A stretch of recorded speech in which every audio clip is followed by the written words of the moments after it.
राष्ट्र को समर्पित आपका अपना चैनल IAS भारत वर्ष आपका स्वागत करता है। Hi guys, I am Ashish and today's my topic is mathematics. So from today I am going to teach maths, that is called basic math. So जब हम तैयारी करते हैं तो हमें ये चीज देखना है कि मैथमेटिक्स में कहाँ पे वीक हो जाते हैं, हमें क्या ट्रिक्स क्या टिप्स मालूम नहीं होता जिसकी वजह से हम किसी मैथ को सॉल्व नहीं कर पाते। ओके, अक्सर ये देखा जाता है कि मैथमेटिक्स में जब हम कोई सवाल आता है, राइट, एंड मैथ में हम जो रटते हैं, जो हमारे सब्जेक्ट में दिया होता है, जो हमारे लेसन में दिया होता है, हम उसको पढ़ते हैं, हम उसको रटते हैं एंड कोशिश करते हैं कि स्कूल में वही क्वेश्चन आ जाए हमारे एग्जाम में, हम उसको पास आउट कर जाए। बट क्या होता है, कोई वर्ड्स चेंज हो जाता है एंड हम कंफ्यूज हो जाते हैं, राइट। तो वो कंफ्यूजन क्यों होता है, वो चीज हम यहाँ से अब दूर करेंगे। बेसिक मैथ्स से स्टार्ट सबको पढ़ना है। आज हमारा फर्स्ट पार्ट रहेगा एंड इसी तरह हमारे टोटल 10 पार्ट्स हैं and within a 10 days I will clear everything. Only I need the support from you. Everybody has to coordinate with me, then I can clear everything. जिस दिन आप basic math को सीख गए ना, सच्ची I promise within a minute you can solve any questions. Okay guys, so let's start. See, किसी संख्या में 0 का गुणा किया जाए या 0 में किसी संख्या से गुणा किया जाए, गुणनफल 0 ही होता है। कैसे? एग्जांपल, a into 0, उसका मान क्या होगा? 0 ही होगा, राइट। अगर 0 into a, उसका भी मान 0 ही होगा। Like 3 into 0 is equal to 3 शून्य में शून्य, everybody knows, right? अगर हम 0 में 3 का करते हैं then 0 ही होगा। That means अगर 0 वर्ड्स कहीं पे भी हो उसका मान 0 ही होता है, चाहे कितना बड़ा वर्ड क्यों ना हो। Example 3 into 0 into 8 into 3 is equal to कितना होगा? 3 में हम 0 का गुणा करेंगे तो 0 आएगा, फिर 0 में गुणा 8 का करेंगे तो 0 आएगा, फिर 0 का 3 में करेगा, दैट मींस 0 ही आएगा, राइट।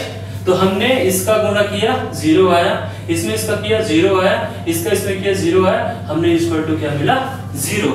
दैट मींस हमें ये सीखना है, जब भी हम मैथमेटिक्स सॉल्व कर रहे होते हैं तो हमें ये चीज कॉन्सेप्ट करना है, जिस माइंड में रखना है कि अगर जहां पे 0 है उसका वैल्यू 0 ही होगा, राइट। ओके गाइस, तो हमारा सेकंड है, 0 में किसी संख्या से भाग दिया जाए तो भागफल 0 प्राप्त होता है। एग्जांपल, किसी शून्य में किसी संख्या का, राइट, शून्य में किसी भी संख्या का भाग, मान एग्जांपल a, अगर उसका भाग दिया जाए तो उसका जो भागफल होता है 0 ही प्राप्त होगा, राइट। जैसे 0 3, अगर हम 0 में 3 का भाग दे रहे हैं तो क्या होगा? 0 ही होगा। 0 में अगर 5 का दे रहे हैं तो 0 ही होगा। अगर हम 0 में चाहे कितना बड़ा भी संख्या ना हो, व्हाटएवर इट इज 75, फिर भी उसका 0 ही होगा। ओके, तो हमें ये चीजें जानना है कि शून्य में किसी संख्या, ये शून्य किसी संख्या हो गया a, हमने लिखा यहाँ पे एग्जांपल 3, भाग दिया जाए तो भागफल 0 ही होता है। हमने 0 में 3 कर दिया, क्या प्राप्त हुआ? 0। हमने 0 में 5 कर दिया, हुआ 0। हमने 0 में 75 कर दिया तो क्या हुआ? 0। ये चीजें हमें मालूम होना चाहिए, राइट। ओके गाइस, पॉइंट 3, किसी संख्या को 0 से भाग दिया जाए तो भागफल अनंत इंफिनिटी प्राप्त होता है। ये चीज हमें मालूम होना चाहिए जब भी मैथमेटिक्स आप सॉल्व कर रहे हैं। अगर ये चीजें आपको मिला है कि हमें 0 से किसी संख्या को भाग देना पड़ रहा है तो उसका जो हमारा शेषफल, लाइक उसका जो भागफल आएगा वो क्या होगा, ठीक है ना। एग्जांपल, मान लीजिए हमने क्या, शून्य से, जैसे a, हमने a को 0 से दे रहे हैं तो उसका कोई अनंत ही नहीं है, उसको हम दे ही नहीं पाएंगे, कितना बार भी कर लीजिए, आप किसी वर्ड्स को 0 से भाग के नहीं दे सकते। ओके, एग्जांपल 17 0, दैट मींस उसका भी अनंत। ओके, कोई भी वर्ड्स को whatever it is, like 500, if you are going to divide from 0 it will come like infinity. Okay, so you have to remind that things. Okay my dear, next 4, किसी संख्या की घात power 0 होने पर उसका मान 1 होता है। ये चीज हमें याद रखना है, माइंड में रखना है। हर एक जब हम सवाल करेंगे तो डेफिनेटली ये चीज पूछा जा सकता है। ओके, एग्जांपल ए का पावर अगर 0 है तो उसका वैल्यू 1 होगा। ओके, एग्जांपल 15 का पावर अगर 0 है 1 होगा, 19 का पावर अगर 0 है तो 1 होगा, कितना भी वर्ड्स हो, 75 का पावर अगर 0 है तो उसका 1 होगा। तो ये चीजें हमें जानना बहुत जरूरी है। पावर ए इसका मान क्या हुआ 0, 15 का पावर इसका मान क्या हुआ 1, 19 का पावर 0 है उसका मान 1, 75 का पावर 0 है उसका मान 1। तो ये चीज हमें याद रखना है। Okay, next, now let's start जोड़ और घटाना, एडिशन एंड सब्ट्रैक्शंस। ओके, वो चीजें हमें जानना है। धनात्मक संख्याएं सदैव आपस में जुड़ती हैं और चिन्ह प्लस का लगता है। ये चीज हमें एक अंडरस्टैंडिंग होना चाहिए। अगर कोई अक्षर लिखा हुआ है, कोई शब्द लिखा हुआ है, उसके पहले कोई भी सैंपल, दैट मींस कोई भी चिन्ह नहीं है, उसका मीनिंग एक अंडरस्टैंडिंग है वो प्लस होता है। एग्जांपल 3 + 5। ओके, इसके सामने कुछ भी नहीं है, 3 + 5 = 8। अब हमें यहाँ पे क्या अंडरस्टैंडिंग करना है कि यहाँ तो प्लस है, हम अंडरस्टैंडिंग क्या करेंगे कि 3 + 5 = 8। बट अगर 3 के पहले कुछ भी नहीं है, अगर माइनस होता, मल्टीपल होता, दैट मींस उसका कुछ अलग मीनिंग है। तो माइनस है तो हमें उसको डिफरेंट वे आता है। बट अगर कुछ भी नहीं है तो एक हमें अंडरस्टैंडिंग करना है कि वहां पे प्लस ही होगा। ओके, +3 + 5 = +8। ये चीजें हमें मालूम होना चाहिए। Okay, fine. Second example 5 + 10। Okay, अब 5 के सामने कुछ भी वर्ड्स नहीं है ना, =15, कुछ भी नहीं है तो हमारा अंडरस्टैंडिंग है कि उसके पहले प्लस। ओके, देन जब हम प्लस 5 + 10 = +15। Okay, fine. नेक्स्ट, धनात्मक और ऋणात्मक संख्याएं सदैव आपस में घट जाती हैं और चिन्ह बड़ी संख्या का लगता है। राइट, हमें यहाँ पे क्या मेन फोकस करना है, धनात्मक ऋणात्मक संख्याएं सदैव आपस में घट जाएंगी, लेकिन उसका जो चिन्ह होगा वो होगा बड़ी संख्या का। राइट, ये चीज हमें फोकस करना है। कैसे? एग्जांपल 15 - 2, राइट, = अगर हम दोनों को इसमें माइनस करेंगे 15 में 2 को तो कितना होगा 13। हमें ये ध्यान देना है, हमने बोला कि बड़ी संख्या में छोटी संख्या घटाएंगे तो आपस में घट जाएंगे, लेकिन उसका जो चिन्ह होगा बड़ी संख्या का होगा। तो हमें बड़ी संख्या क्या है 15 के आगे कुछ नहीं है तो क्या होगा प्लस है, अंडरस्टैंडिंग है प्लस। तो 15 - 2 13। अब जो ये चिन्ह है प्लस, तो यहाँ पे क्या हो जाएगा प्लस। हमने बड़ी संख्या के लिए तो +13। राइट, नेक्स्ट 9 - 2 = हम 9 में -2 करते हैं तो कितना आता है 7। द सेम थिंग, बड़ी संख्या कौन सा ये है तो प्लस, और ये प्लस जाके कहां ये प्लस, दैट मींस बड़ी संख्या के सामने प्लस है तो जो हमारे इक्वल टू हो वो भी प्लस होगा। अब हम छोटी संख्या, एग्जांपल 2 - 5। ओके, अगर हम 2 में 5 को माइनस करते हैं देन कितना होता है 3। ओके, बड़ी संख्या कौन सा है इसमें 5 - 5, तो ये -3 होगा। राइट, बड़ी संख्या के पहले कौन सा चिन्ह है माइनस, इसलिए हो जाएगा -3। ओके, नेक्स्ट -11 - +2 = ओके, बड़ी संख्या में छोटी संख्या धनात्मक में ऋणात्मक घट जाएगी तो 11 में 2 कितना होगा 9। बट बड़ी संख्या का चिन्ह क्या है वो हमें देखना है। बड़ी संख्या का चिन्ह क्या है माइनस, इसलिए -9। ये चीज नॉर्मल थिंग्स है, आपको याद करना है, आपके माइंड में होना चाहिए कि जो भी धनात्मक और ऋणात्मक संख्याएं सदैव आपस में घट जाएंगी, लेकिन उसका चिन्ह हमेशा बड़ी संख्या का होगा। जहां पे मैंने एग्जांपल दिया है, ये चीज आपको मैथमेटिक्स में हमेशा आएगा एंड सॉल्व करना पड़ेगा। Okay, fine. थर्ड पॉइंट क्या कह रहा है कि ऋणात्मक संख्याएं आपस में जुड़ जाती हैं। ओके, बट जो चिन्ह होता है वो ऋण का ही लगेगा। नाउ एग्जांपल -2 - 5 = यहाँ पे क्या बोला ऋणात्मक संख्या आपस में जुड़ जाती है। ओके, ये भी ऋणात्मक ये भी ऋणात्मक, तो 2 में 5 जब ऐड होगा कितना होगा 7, एंड इसका जो चिन्ह कौन सा लगेगा माइनस, ये माइनस चला जाएगा यहाँ। That means -2 - 5 = -7। Okay, second example -3 - 5 = okay, so minus minus add हो जाएगा, 3 - 5 = 8 and the same would minus, यहाँ पे क्या हो जाएगा माइनस, अगेन 7 - 7 - 3, ओके 7 में 3 प्लस होगा, क्या हो जाएगा 10 एंड माइनस यहाँ पे आ जाएगा तो -10। ओके, छोटा सा चीज है बट बहुत डीप है, अगर आप अच्छे से समझेंगे इसको तो ये सिंपल सा वर्ड्स जहां पे भी अगर ऐसा है -7 -3, हमें वहां पे ये रिमाइंड करना है कि ऋणात्मक चिन्ह आपस में जुड़ जाते हैं और जो चिन्ह लगता है ओनली माइनस का लगता है, ठीक है, दोनों चीज जुड़ गया एंड जो चिन्ह है वो माइनस का लग गया। ओके फाइन, नाउ गुणा मल्टीप्लिकेशन, राइट, हम उसके बारे में जानेंगे।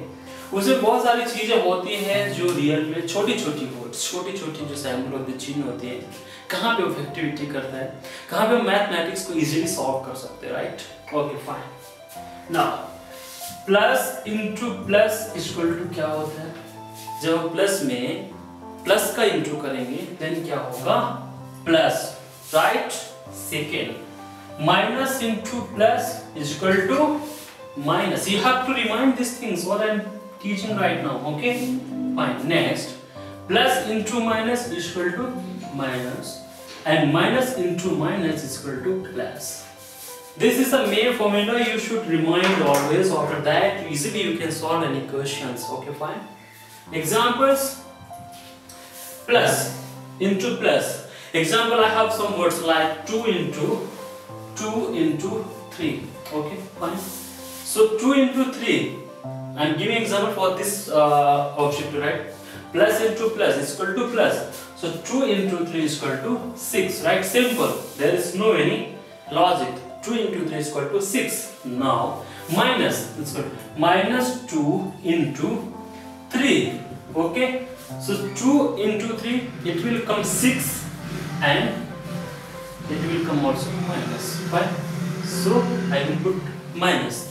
Next plus into minus, like that 2 into minus 3, okay, is equal to 2 into 3 is equal to 6 and you have to put also minus 6, then minus into minus is equal to plus, it means 2 into 3, there is nothing, minus minus it will come also 6,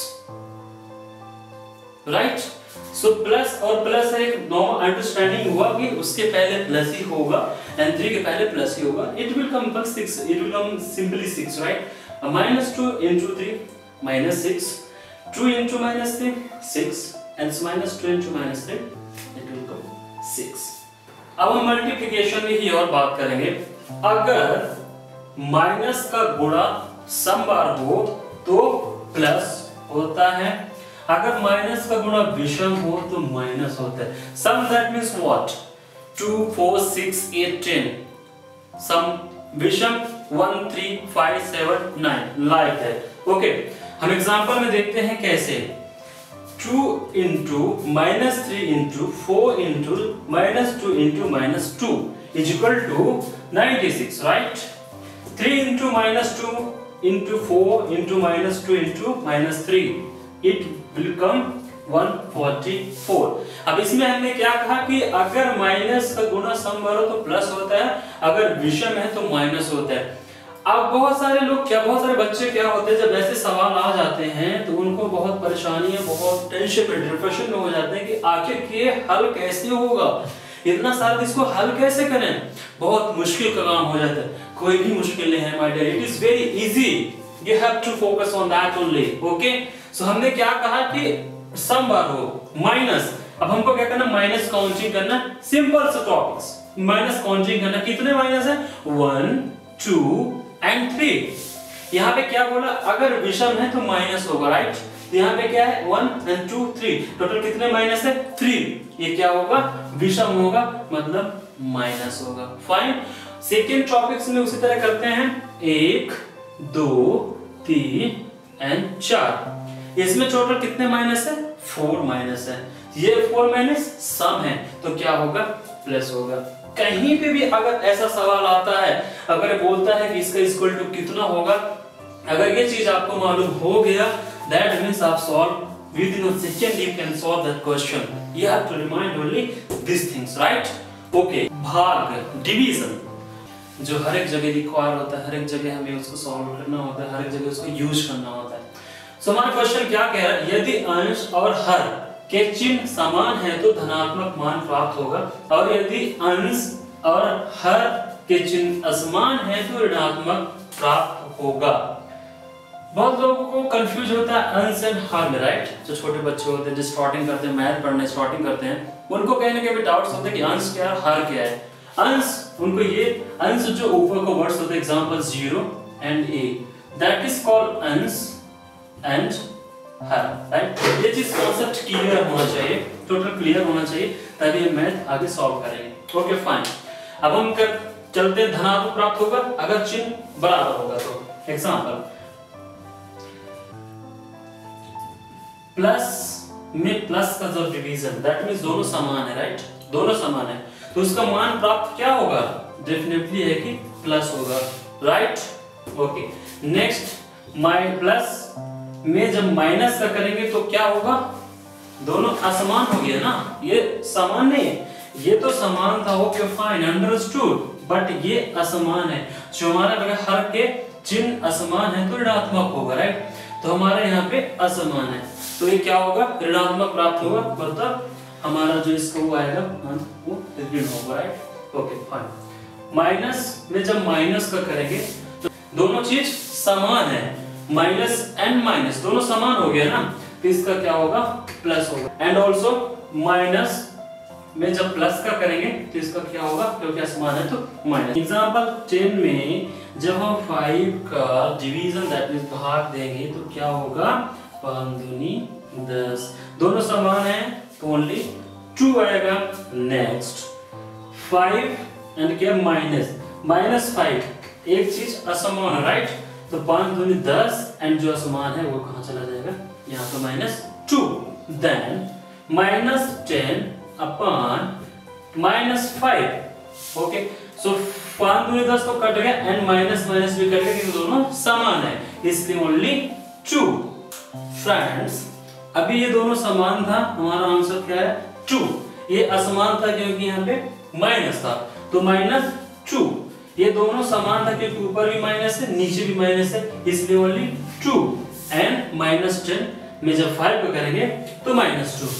तो ये चीज हमारा concept clear होना चाहिए। ये कुछ examples और हैं जो हम उसको समझेंगे और जो लोगों को डाउट्स करता है। ओके, अगर -a/b है, अगर एंड a/-b है या फिर -a/b है, इसमें लोग कंफ्यूज हो जाते हैं कि आखिर के ये तीनों अलग से दिख रहा है एंड मे बी इसका मीनिंग डिफरेंस होगा, इसको अलग तरीके से यूज करना है, बट नो, ये तीनों एक ही समान है। कैसे? अगर आप एग्जांपल आप 16 में अगर हम 2 का करते हैं, ठीक है, और माइनस है यहाँ पे, अगर हम इसको मल्टीप्लाई करते हैं, सॉरी डिवीजन करते हैं तो 8 होगा, राइट? तो माइनस असमान है, एक ही जगह है ना, तो ये माइनस कहाँ जाएगा? यहाँ जाएगा। नेक्स्ट 16 में जब 2 का करते हैं -8 तो ये भी -8 हुआ, राइट? क्योंकि माइनस यहाँ पे। एंड नेक्स्ट -16 में जब 2 का करेंगे तो 8, ये माइनस है तो ये, क्योंकि सिंगल से एंड माइनस असमान है एक ही जगह में, इसलिए उसका तीनों का मीनिंग एक ही हुआ, तीनों का -8 तो ऐसे चीजों में कंफ्यूज कभी भी नहीं होना है। मैथमेटिक्स ऐसा है, कहीं मैथमेटिक्स हमको like mathematics that means what, हमें डिप्लोमेटिक, हमें अगर हम रट्टा कभी मारते हैं, रट्टा मार के सोच अगर मैथमेटिक्स को हम सॉल्व आउट कर लें तो कभी भी आप नहीं कर सकते। मैथ में ये तो आपके पास कितना माइंड है, वही चीज तो आपको ऑब्जर्वेशन करता है कि आपका कितना माइंड है, कैसे आप उसको सॉल्व करते हैं, कैसे यूज करते हैं, तो वो सारा चीज हमें कॉन्सेप्ट करना है इन चीजों में। और जितना भी आज का पार्ट 1 मैंने बेसिक पढ़ाया हुआ है, अगर आप उसको एकदम 1 बाय 1 टोटल अंडरस्टैंडिंग कर रहे हैं तो आपको मैथमेटिक्स सॉल्व करने के लिए बहुत इजी हो जाएगा। यार हमारा जो पार्ट 10 तक है, 1 2 3 टोटल 10 तक जाएगा, 10 तक में आप टोटल भी क्लियर हो जाएंगे, आपके सारे डाउट्स क्लियर हो जाएंगे एंड आपको कोई भी प्रॉब्लम नहीं होगा मैथमेटिक्स सॉल्व करने के टाइम पर। ओके, आज का जो टॉपिक्स था हमने इसको फिनिश किया and next time next part के साथ मिलेंगे and I hope this video will help you for everybody and I would like to suggest if you have good confidence, if you have good knowledge about this one, and if you're comfortable, that is a good. But I would like to suggest with you, please share this video to your friends who is not having facility to study and who is weak in mathematics, so that he can study and he can learn lot of things from here. Okay, so for getting next video, please subscribe this channel and press the icon button so that automatically you can get the videos. And thank you for watching the video.